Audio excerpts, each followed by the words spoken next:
The first snow of the season was a silent, forgiving blanket, covering the scars of the land and the sins of the men who inhabited it. For Silas, the reclusive mountain man, it was a sign to begin his final winter preparations, a time of peaceful solitude. But the universe, it seemed, had other plans. The sound that broke the morning's holy silence wasn't the cry of a hawk or the snap of a branch.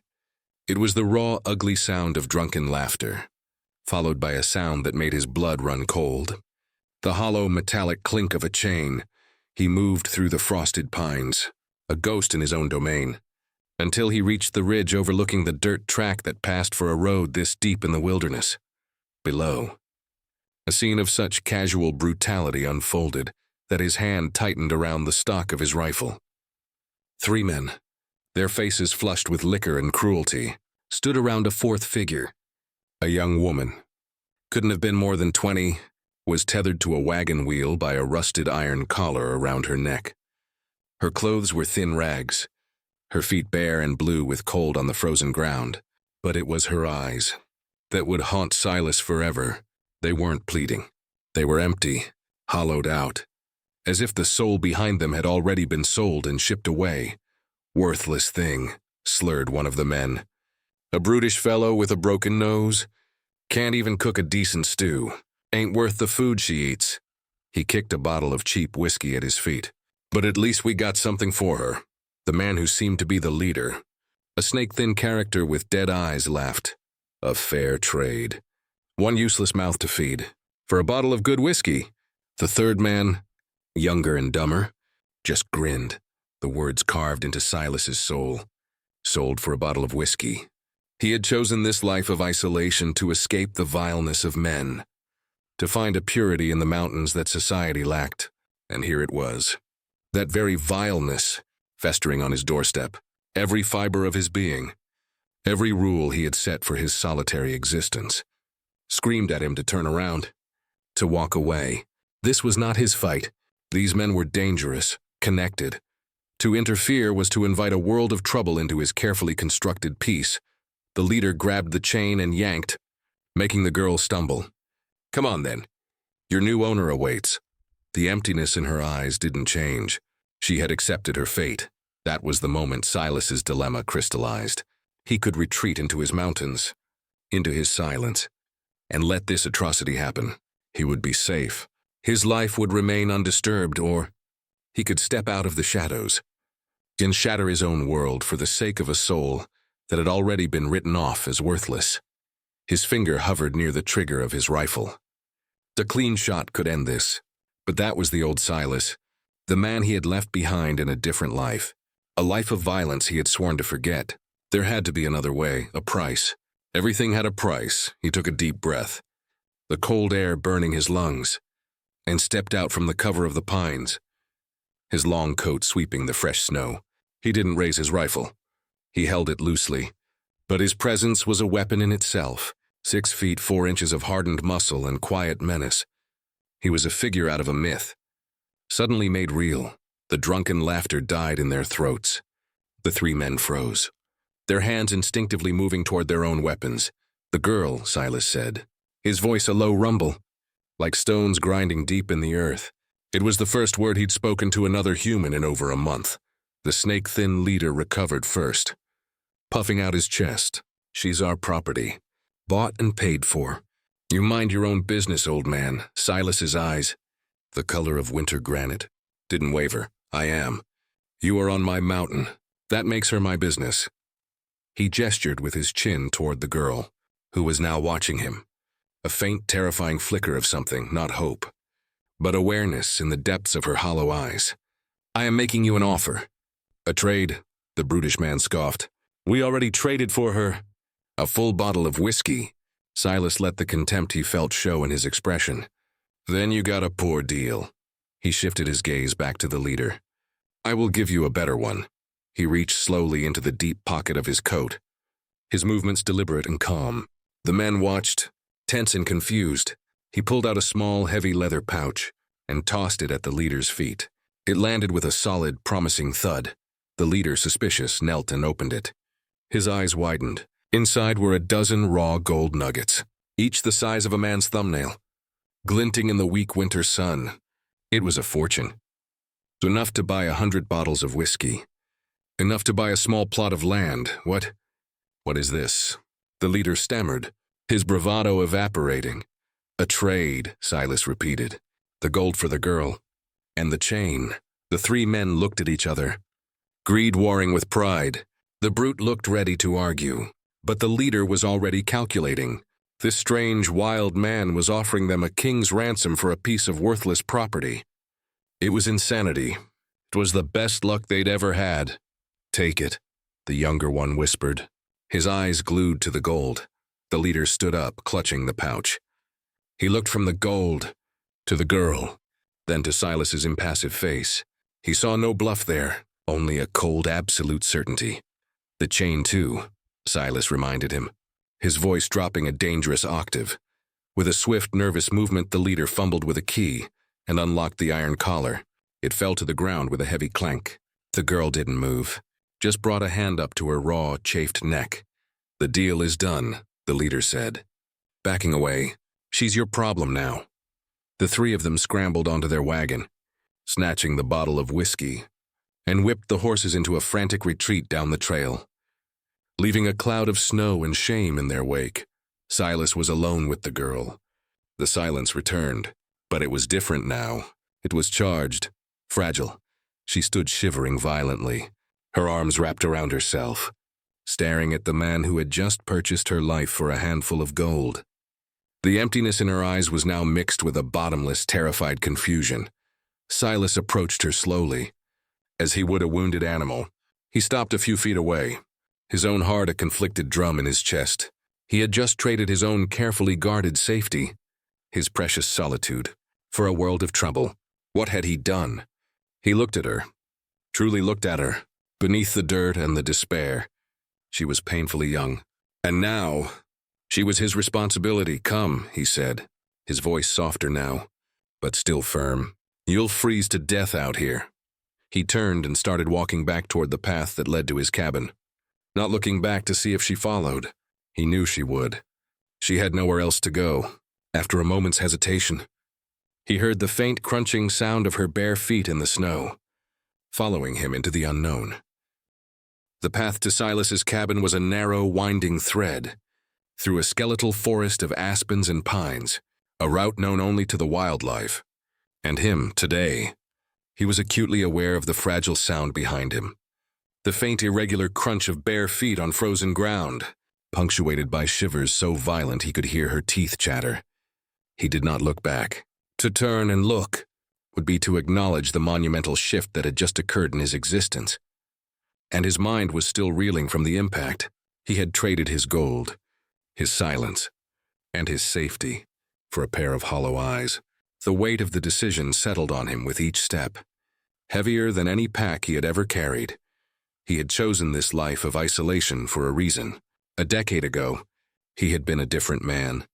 A man named Silas Brennan, a blacksmith with a forge in a bustling town, a wife with laughter like wind chimes, and a daughter whose tiny hand fit perfectly in his.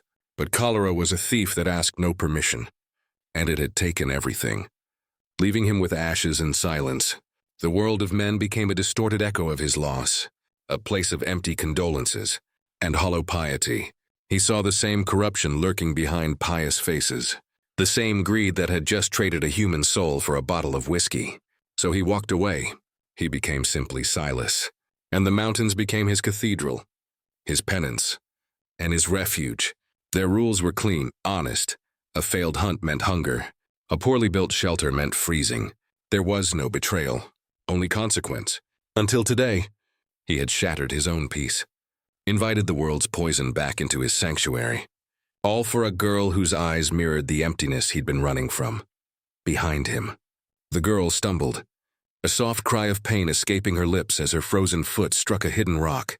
Silas stopped. He still did not turn, but he stood, a statue in the snow, listening to her struggle to regain her footing. His jaw tightened, a muscle twitching beneath the coarse gray of his beard. He had not asked for this. He had not wanted this, but he had done it. And now, she was his responsibility. The word echoed in his mind, foreign and terrifying. responsibility for 10 years. His only responsibility had been to his own survival, to the simple, brutal arithmetic of staying alive. Now, the equation had become impossibly complex. After what felt like an eternity, they reached the clearing. His cabin stood nestled against a granite outcrop, a sturdy structure of hand-hewn logs with a roof of thick sod, almost invisible against the mountain until you were right upon it. Smoke curled from the stone chimney, the only sign of life for miles. It was his sanctuary, his hermitage, and he was about to desecrate it. With the memory of the world he hated, he finally turned at the door. The girl had stopped at the edge of the clearing, hugging herself, her body a tight knot of misery and fear. She was looking at the cabin, then at him, her eyes wide with a feral uncertainty. She was waiting for a command, for a blow, for the other boot to drop. This was the moment she had been trained to expect, when kindness would reveal its price. "This is it," Silas said, his voice a low rumble, gruff from disuse. He pushed the heavy wooden door open, revealing the single room within. It was Spartan, but meticulously clean. A massive stone fireplace dominated one wall. A rough-hewn table and single chair stood opposite. Shelves held neatly stacked provisions, tools, and a few precious books. A ladder led to a sleeping loft. The air was warm, smelling of wood smoke, cured meat, and the faint, clean scent of pine needles. It was the smell of a life lived alone, of order wrested from chaos. He stepped inside, leaving the door open. An invitation, a test. A moment later, he heard the hesitant scuff of her feet on the threshold. She stood just inside, as if afraid to contaminate the space, her gaze darting around, taking in the orderly simplicity. Her eyes lingered on the fire, its warmth and almost physical temptation. She was a portrait of conflict, drawn toward the heat, but repelled by the fear of what it might cost. Silas moved to the hearth, adding a split log of dry pine. The flames leaped and crackled, casting dancing shadows that seemed to animate the fear on her face. "Get warm," he commanded, not unkindly, but with a finality that brooked no argument. It was the voice he used with spooked horses. Firm and calm, she inched forward, holding her chapped, blue-tinged hands toward the heat. A full-body shudder racked her frame, as the warmth began to seep into her frozen skin. It was a profound, physical reaction, as if her body had forgotten what it was to be warm. Silas watched her from the corner of his eye as he busied himself at the small counter. He took a piece of jerky and a chunk of hard journey bread, placing them on a wooden plate along with a cup of water from the oak bucket. He set it on the table with a quiet thud. "Eat," he said. She looked from the food to him, suspicion warring with a primal hunger. Finally, hunger won. She fell upon the food, eating with a frantic, desperate speed that spoke of long deprivation, her fingers tearing at the tough meat. Silas turned away, giving her the privacy of her hunger. He stared into the fire, but he saw a different face, a younger, brighter face. His daughter, laughing as she bit into a honey cake. The memory was a sharp physical pain. He felt a strange pang in his chest, something he hadn't felt in years. It wasn't just pity. It was rage, cold and sharp, at the men who had reduced a human being to this. And beneath that, a protective instinct so fierce it startled him, an old dormant part of him roaring back to life. When she was done, she stood by the fire again, waiting. The silence stretched, thick and uncomfortable, filled only by the pop of the fire and the wind beginning to moan in the chimney. "What is your name?" Silas asked, breaking it. She flinched at the direct question. As if struck, her lips moved, but no sound came out. She swallowed, her throat working, and tried again. Her voice a raw whisper like rusted hinges forced open. "Ilara." It was the first word he had heard her speak. It was a name, a real name. It gave her an identity, a history, a soul. She was no longer just the girl. She was Ilara. "Silas," he replied. Gesturing to himself with a calloused hand, she nodded, her eyes downcast, studying the patterns in the plank floor. Another long silence. The immediate needs of warmth and food were met. Now, the reality of their situation loomed larger, more intimate, and more terrifying. Where would she sleep? What would she do? What was she to him?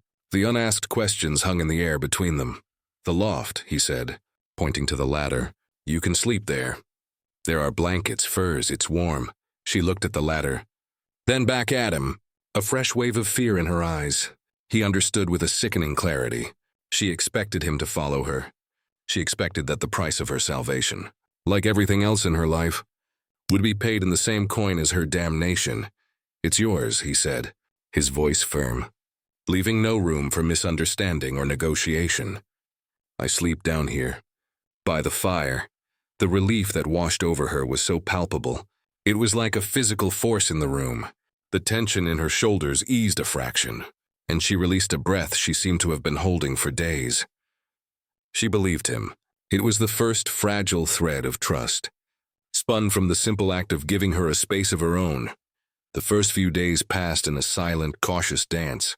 Ilara was a ghost in the cabin, moving quietly, trying to make herself small and invisible. She jumped at every sound, flinched at every sudden movement. Silas continued his routines, chopping wood with a rhythmic thwack, checking his trap lines, mending gear. But now with a silent, watchful shadow, he would leave food out for her, and she would eat it only when he wasn't in the room. He found the blankets from the loft folded neatly by the fire each morning, a small, silent gesture of thanks. The first true complication arose not from outside, but from within the cabin's walls, delivered by the sky itself. A fierce blizzard descended on the mountain, howling for 3 days and 3 nights. Sealing them in together, the world shrank to the 4 log walls, the fire, and the unbearable, suffocating silence between them. It was during this forced proximity, this pressure cooker of isolation, that Silas saw the first real crack in her armor. On the second night of the storm, he was sharpening his axe by the fire, the steady shh of the whetstone a familiar meditation. Then he heard a different sound, a soft, strangled sob, quickly muffled. He looked up. Ilara was sitting in the corner on a pile of furs, her knees drawn to her chest, her face buried in her arms. Her shoulders were shaking. She was crying, the tears silent and desperate, as if she'd been holding them back for a lifetime, and could do so no longer. Silas froze, the whetstone still in his hand. He was a man of action, not comfort. What was he supposed to do? Words were clumsy, useless things. To touch her would be a violation, so he stayed where he was, not speaking, not moving, just letting her cry. It was the only gift he could give her, the privacy to finally break down in relative safety, to be weak without being punished for it. When her sobs subsided into hiccuping breaths, he stood up slowly, making noise so as not to startle her. He went to a chest in the corner, a relic from his old life, and pulled out a bundle of soft tanned deerskin and a bone needle with a spool of sinew thread. He placed them on the table near her. The materials speaking for themselves. "Your feet," he said, his voice even. "They need covering. The leather is tough. The needle is sharp." He then returned to his place by the fire and picked up his axe, giving her his back, a clear signal that the moment was over, and she was safe from his gaze. He watched from under his brow as she, after a long hesitation, uncurled and picked up the leather. Her fingers, though still thin and marked by old scars, were clever. She felt the hide, tested its grain, and began to measure it against her foot. Then she picked up the needle. Her movements were hesitant at first, then became more confident with each passing minute, a memory of a forgotten skill resurfacing. It was the first thing she had done that wasn't out of fear or obedience, but out of a need to create, to mend, to provide for herself. She was making herself moccasins. It was a small thing, a seemingly insignificant moment in the grand, harsh scheme of survival. But in the fragile economy of their fractured world, it was a revolution. She was no longer just a victim to be sheltered, a burden to be carried. She was a person, with skills, with a will to survive, with a past that included knowing how to make something from nothing. And she had just accepted his first clumsy offering of something that was not just food or shelter, but a tool for her own agency. The blizzard raged on, the wind screaming its fury at the solid log walls. But inside the cabin, the silence had changed. It was no longer charged with fear and mistrust, but with a fragile, nascent understanding. The reclusive mountain man had built a shelter of logs and sod. Together in the quiet space between words, they were now building something else, a tenuous, unspoken truce, a sanctuary, not just from the storm, but from the world that had branded her useless, and him broken. But sanctuaries, as Silas knew all too well, are fragile things, temporary respites from the storm, and the world, with its long memory and its hunger, had a way of testing their walls. The thaw came slowly, dripping from the pine boughs in a steady musical rhythm, unveiling a world washed clean and sparkling under a sharp blue sky. The silence between Silas and Alara had thawed as well, evolving from a tense truce into a quiet, functional rhythm. She no longer flinched when he entered the cabin. She had taken over certain tasks without being asked, keeping the fire banked, sweeping the hard-packed earth floor, and even attempting to repair a tear in his woolen shirt, with surprisingly neat, precise stitches. She spoke rarely, but her silence was no longer empty. It was observant, thoughtful. The moccasins she had crafted were sturdy and well-made, a testament to a skill she must have learned long before her life had been broken. She was, as Silas observed with a grudging respect, rebuilding herself piece by piece. It was on the fourth morning after the storm that the rhythm shattered. Silas was outside, splitting wood, the steady thwack of his axe a familiar percussion in the mountain stillness. Alara was inside, and through the open door, he could hear the soft clatter of a wooden spoon as she stirred a pot of venison broth over the fire, a task she had timidly claimed as her own. The normalcy of the moment was a fragile illusion. The first warning was not a sound, but a feeling, a primal prickle on the back of his neck, the instinct of a predator who senses he is being hunted. He stopped mid-swing, the axe head hovering in the air. He held his breath, listening beyond the chatter of a squirrel and the sigh of the wind. Then he heard it, the distant, unmistakable jingle of a bit and bridle. Not one, several. His eyes met Alara's through the open doorway. She had frozen, the spoon held rigid in her hand, her face a mask of instant, paralyzing terror. She knew that sound as well as he did. It was the sound of the world finding them. "Get to the root cellar, now," Silas commanded, his voice low and urgent, cutting through her panic. "Do not make a sound, for a heartbeat." She didn't move, trapped in the memory of her chains. Then his firm tone broke the spell. She dropped the spoon and scrambled toward the hidden trapdoor in the corner of the cabin, pulling it open and disappearing into the dark, earthen hole below. Silas moved with a cold, methodical speed. He kicked a woven rug over the closed trapdoor, scattering a few wood shavings on top to erase any sign of its location. He then stepped out onto the porch, closing the cabin door behind him, and leaned his axe casually against the wall. He would not start a fight he couldn't win, but he would not appear to be hiding either. He crossed his arms over his chest and waited, his posture deceptively relaxed, his senses screaming. A moment later, 5 riders emerged from the tree line. They were the same men, led by the snake-thin one, Jed, but their demeanor was different. The drunken slouch was gone, replaced by a cold, sober purpose. Their eyes scanned the cabin, the woodpile, Silas himself, with the calculating gaze of men who had come to collect a debt they felt was still owed. They fanned out, surrounding the cabin at a distance, a loose, threatening semicircle. Jed urged his horse forward a few steps, a cruel smirk twisting his lips. "Well now, look what we found.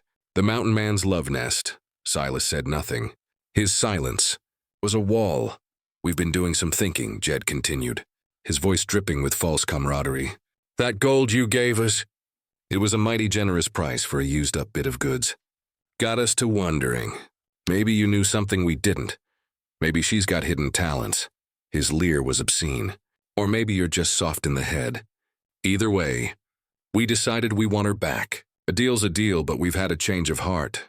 "The deal is done," Silas said, his voice flat and final like a judge's gavel.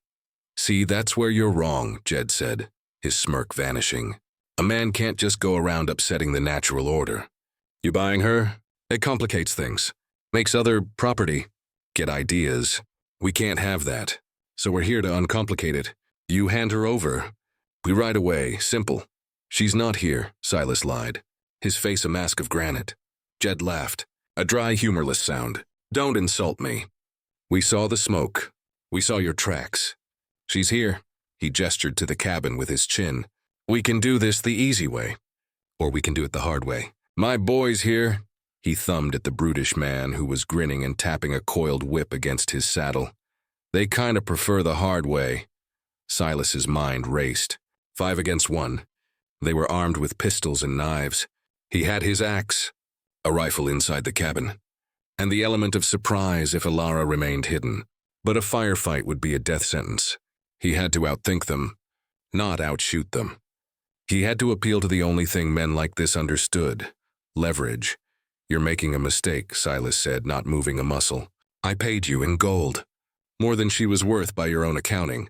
You spent it, I assume, on whiskey and foolishness.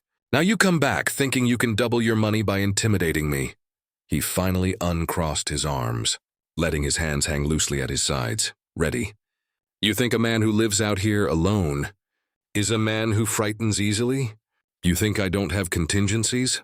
Jed's confidence flickered. Silas's calm was unnerving. He'd expected fear, pleading, maybe even a desperate attack. Not this cool, analytical resistance. What contingencies? The brutish man snarled, losing patience. Silas kept his eyes locked on Jed. The gold didn't come from a stream, you fool. It came from a claim I registered with the territorial magistrate in Cheyenne. Under my name. Silas Brennan. He used his old name like a weapon, watching for recognition. There was none, but the official-sounding words had their effect. If I disappear, if my cabin is burned, men with badges and the authority of the federal government will come asking questions. They will find you, and they will hang you for murder and claim jumping.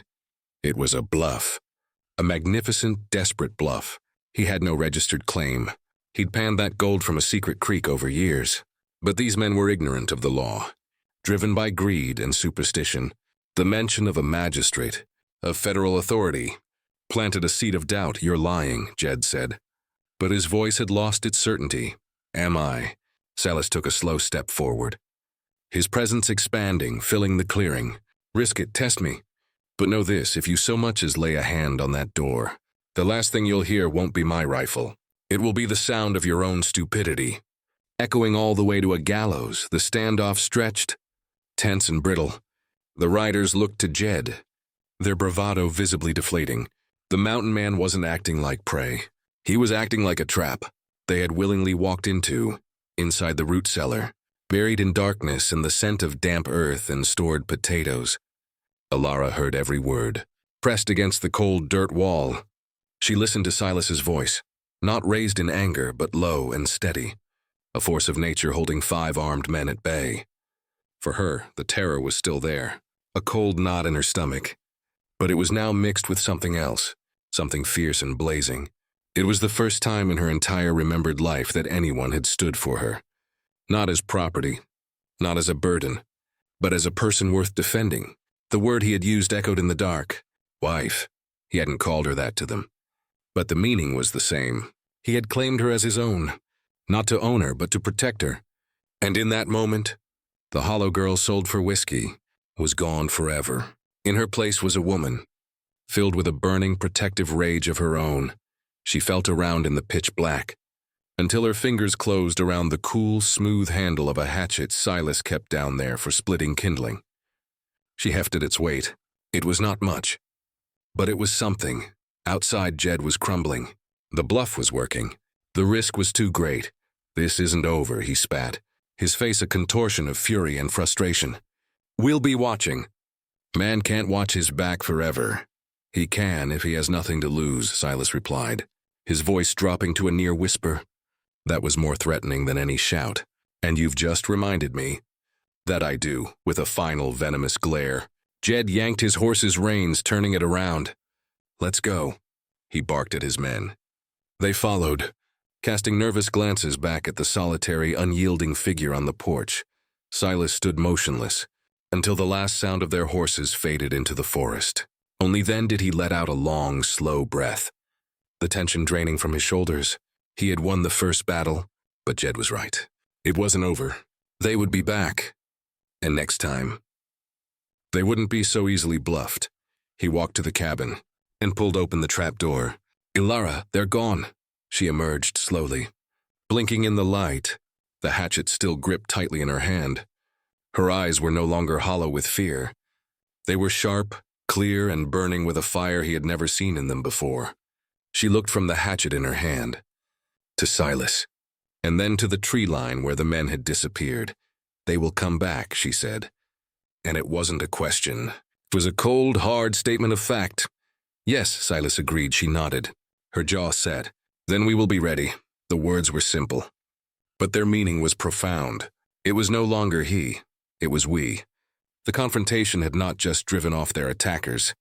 It had forged their fragile truce into a partnership. The siege was over, but the war had just begun. The silence that settled after the riders' departure was different from any that had come before.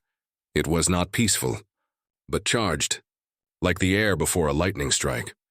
The understanding between Silas and Ilara had solidified into something tangible and fierce. They were no longer a reclusive man and a broken woman sharing a space out of necessity. They were allies, two against the world that had tried to break them both. The cabin was no longer just a shelter. It was a fortress, and they began to fortify it with a grim, shared purpose. Silas spent the next days with a new intensity. He showed Ilara how to set snares, not just for rabbits, but for men. Tripwires connected to pots of pebbles that would clatter like an alarm in the night. He sharpened his tools until they gleamed, their edges a silent promise. But the most significant change was in the way he looked at her. The last vestiges of hesitation were gone. When their eyes met now, it was with a complete unspoken trust. She was his to protect, and he was hers. Ilara, in turn, shed the last of her ghost-like demeanor. The terror had been burned out of her, replaced by a flinty resolve.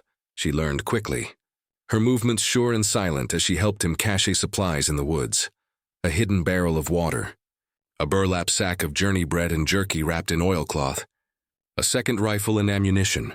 She was no longer a passenger in her own survival. She was a strategist, her mind sharp, her observations keen. She noticed things he had long taken for granted, the specific way a branch lay on a game trail, the echo of a bird call from a particular ridge. She was learning the language of his mountain, and she was proving to be a natural polyglot. It was on the third night, sitting by the fire after a long day of preparation, that the wall between their pasts finally crumbled. Ilara was mending a pair of his wool socks, her needle flashing in the firelight. Silas was cleaning his rifle. The metallic clicks and slides a familiar rhythm. "They were my family," Ilara said, her voice quiet but clear, breaking the comfortable silence. She didn't look up from her mending. Silas stilled his hand, listening. He knew a confession when he heard one. "My father," she continued, her voice distant, "was a dreamer. He bought a parcel of land sight unseen. Promised rich soil and easy water.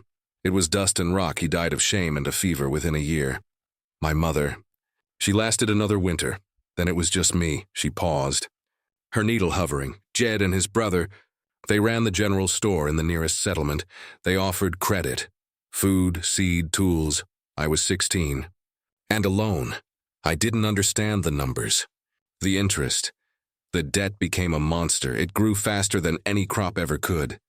She finally looked up, her eyes meeting his in the flickering light. There was no self-pity there, only a cold, hard recounting of facts. "When I couldn't pay, the debt became me. I was the interest. I cooked for them, cleaned for them. And when that wasn't enough to settle the account, I became the collateral.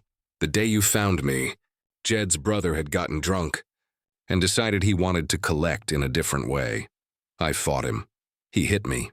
I fell, cracked my head on the hearth. He thought he'd killed me. They were taking my body out to the woods to bury it. When I woke up, they decided a dead woman was worthless, but a barely alive one might still be worth a bottle of whiskey. To the right kind of terrible man." Silas did not speak. He laid his rifle aside, giving her his full, quiet attention. This was her trial, and she was facing it without flinching. "You asked me why I was sold for a bottle," she said. a bitter, twisted smile touching her lips. That's why? Because I was worth less than the dirt beneath their feet, because I was useless. She spat the word out like poison. The story settled between them, ugly and raw. Silas saw the scene with painful clarity, the desperation, the cruelty, the casual violence of men who saw a human being as a line in a ledger. The rage he felt was a cold, solid thing in his gut. It was the same rage he'd felt at the cholera, at the God who'd taken his family, a rage at the pointless, brutal injustice of the world. He stood up and walked to the chest, the same one that held the deerskin. This time he pulled out a small, hinged box made of polished cherry wood, a relic that seemed impossibly delicate in the rough-hewn cabin. He brought it to the table and opened it. Inside, nestled on a bed of faded velvet, was a daguerreotype. He handed it to her. The image was of a younger Silas, his face unlined, and his eyes bright with a hope that had long since been extinguished. His arm was wrapped around a beautiful woman with kind eyes and a gentle smile. Sitting on her lap was a little girl, with a head of curly hair and a mischievous grin. Clutching a rag doll, "My wife Clara," Silas said, his voice rough with an old, familiar grief. "My daughter Lily." He pointed to the doll. "I made that for her. She called it Mr. Snuggles." He almost smiled at the memory. "But it was a painful thing. Cholera took them. It took half the town. I buried them on a Tuesday. By Friday, the preacher was at my door, telling me it was God's will, and that I should find solace in prayer." His voice hardened. "I found my solace in walking away. The world of men had nothing left to offer me. Their God had nothing to say that I wanted to hear." Ilara stared at the photograph, her fingers gently tracing the glass that protected the smiling faces. She saw the happiness, the love, and the profound loss that mirrored her own.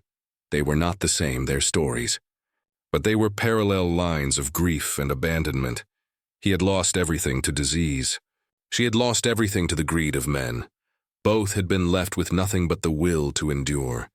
She looked from the picture to the man before her, the grief-carved lines of his face, the strength in his shoulders, the quiet dignity in his bearing. He was not just a hermit. He was a monument to loss, just as she was a survivor of it. "You are not useless, Ilara," Silas said, his voice low and intense, his gaze holding hers. "You are a survivor. You are strong. You are clever. Those men, they didn't break you. They tried, but they failed." He gestured around the cabin. "You have built yourself back up from nothing. That takes a strength most people will never know." Tears welled in her eyes. But they did not fall. They were not tears of self-pity, but of acknowledgement. For the first time, someone was seeing her not as a victim or a burden, but as what she was, a fighter. "And you," she whispered, her voice thick with emotion, "you are not just hiding, you are waiting." Her insight struck him to his core. She saw through his solitude, past the myth of the mountain man, to the wounded heart of the man inside. He had not just run away. He had been waiting for a reason to rejoin the world of the living, even if it was just a world of two. In that moment, the final barrier between them dissolved. The contract sealed by gold and necessity was rewritten in the shared language of loss and resilience. He was no longer protecting her because it was the right thing to do. She was no longer staying with him because she had no other choice. They were two broken halves, and in their joining, they were creating something whole, something unbreakable. The climax of their story was not a battle or a dramatic escape. It was this quiet revelation by the fire, the moment their separate sorrows intertwined into a single, stronger chord. The marriage Jed had mockingly called a love nest was, in that moment, consecrated by something far more powerful than romance. It was forged in mutual respect, understood grief, and a shared, unyielding will to protect the sanctuary they had built together. He reached out, his large, calloused hand covering her smaller, work-roughened one on the table. It was the first time he had initiated touch without a practical purpose. Her fingers turned. Lacing with his, the silence returned. But it was now a profound, comfortable thing, filled with the echo of stories shared, and a future For the first time in a very long time, that felt worth fighting for. They were ready, not just for Jed and his men, but for whatever came next. The waiting was the hardest part. Days turned into a week, then two. Each dawn, Silas would circle the perimeter, checking the tripwires and hidden markers he'd established. Each evening, Ilara would stand watch while he slept, her ears tuned to the night sounds, learning to distinguish the hoot of an owl from the snap of a twig under a boot. The mountain itself seemed to hold its breath with them. The vibrant spring growth a stark contrast to the tension that hummed through their days. It was during the third week, on a morning when a low fog clung to the pines like ghostly lace, that the waiting ended. Ilara was at the creek, filling water skins, her movements silent and efficient. She had just straightened up when a flicker of movement on the far ridge caught her eye, not the casual wanderings of deer, but the deliberate spreading formation of men on horseback, 6 of them. And they weren't staying on the ridge. They were picking their way down into the valley, directly toward the cabin. They had learned from their last mistake. This wasn't a parley. This was an assault. Her heart didn't hammer with panic this time. Instead, a cold clarity settled over her. She dropped the water skins and ran, not to the cabin, but to a specific pine tree 20 yards from the door. She snatched a long braided leather cord hanging from a branch and pulled it hard 3 times. Inside the cabin, a cluster of tin cans tied to the rafters clattered violently, the alarm she and Silas had rigged. By the time she slipped inside, Silas was already at the window, his rifle in his hands. His face was grim. "They're coming in fast," he said, his voice low. "They mean to rush us." Ilara didn't hesitate. She grabbed the second rifle, checked the load, and took up a position at the other window, pushing the shutter open just a crack. "Then we'll make them pay for every step," she said, her voice steady. The first shot rang out. Not from the cabin, but from one of the riders. It splintered the wood of the window frame near Silas's head. They were shooting to kill. The time for bluffs was over. "Wait for my signal," Silas commanded, his eye glued to his rifle's sights. "Aim for the horses. A downed horse is a better barrier than a dead man." The riders spurred their horses into a charge, whooping and firing wildly. They were confident, expecting fear and chaos. They found instead a disciplined, deadly reception. Silas's rifle barked, its report a sharp final sound. The lead horse, Jed, screamed and went down in a tumbling heap, throwing its rider hard into the mud.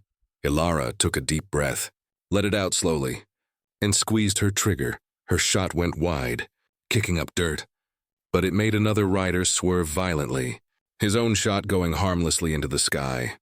She worked the lever action, chambering another round, her jaw set. She was no longer a victim in a root cellar. She was a defender on the wall. The charge faltered. 2 more shots from Silas found their marks. Not killing, but wounding, creating chaos and noise. The element of surprise was gone, replaced by the grim reality of a fortified position. The remaining riders reined in, dismounting and taking cover behind trees, their gunfire becoming more measured, more dangerous. A bullet tore through the cabin wall. Whistling past Ilara's ear, she ducked, then popped back up, firing again. This time she saw a man flinch and grab his arm. A hit, a fierce, primal satisfaction surged through her. She was not just hiding, she was fighting back. The battle settled into a stalemate of sporadic gunfire. They were pinned down. But so were the attackers. Silas knew this was a losing game. They had limited ammunition. Eventually, Jed's men would flank them, or get lucky. "We can't stay here," he said, moving to reload. "They'll burn us out." "Then we don't stay," Ilara said, a wild, daring plan forming in her eyes. She pointed to the root cellar. The tunnel, weeks ago.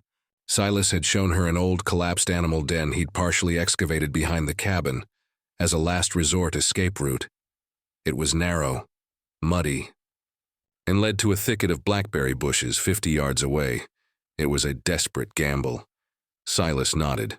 "You first, go, I'll cover you." "No," she said, her voice firm.